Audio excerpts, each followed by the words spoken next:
So moving on from the air bow, I then just get my students to do exactly that, but now on the string, but with open strings. So depending on what stroke we've been doing, whether it's a long stroke, and maybe asking them even to come from higher in the air.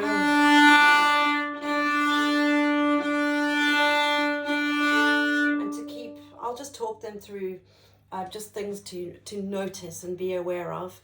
But I think the same idea is that the air bowing feels kind of weightless, and in some ways this movement also it feels weightless on the string, keeping much more relaxed under their neck, and for quick movements also coming, etc. So just being able to take the freedom that the student found with the air bow, with no bow, then holding the bow, and then actually with the instrument, but not worrying about left hand issues at this point, but just thinking and trying to sort of get a feeling for the freedom and something that I think something that they can remember, that's not during their lesson, so something they can take with them. Then moving on from just playing with the open strings, obviously then adding the left hand into that equation.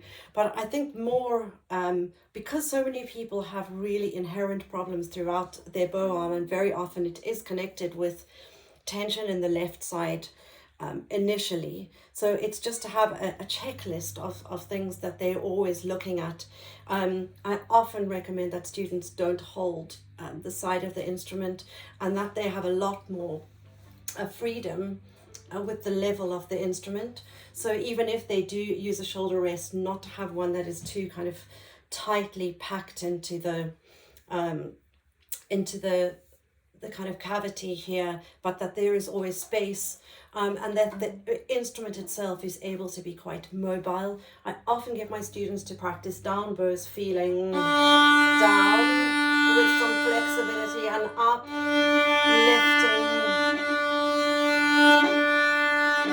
so that there is also never this constant tension of the instrument weighing down and therefore pulling down back, neck, shoulder muscles in an unhealthy way, but always there's the sense of kind of bouncing and springiness.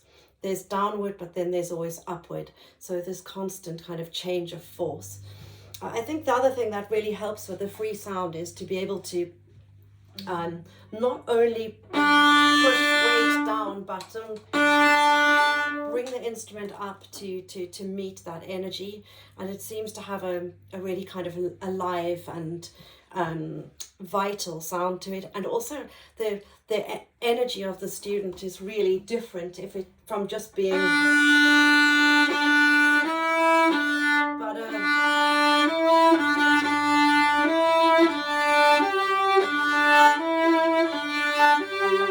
there's a kind of lift and energy within the sound. I'll go on to my last clip in a moment.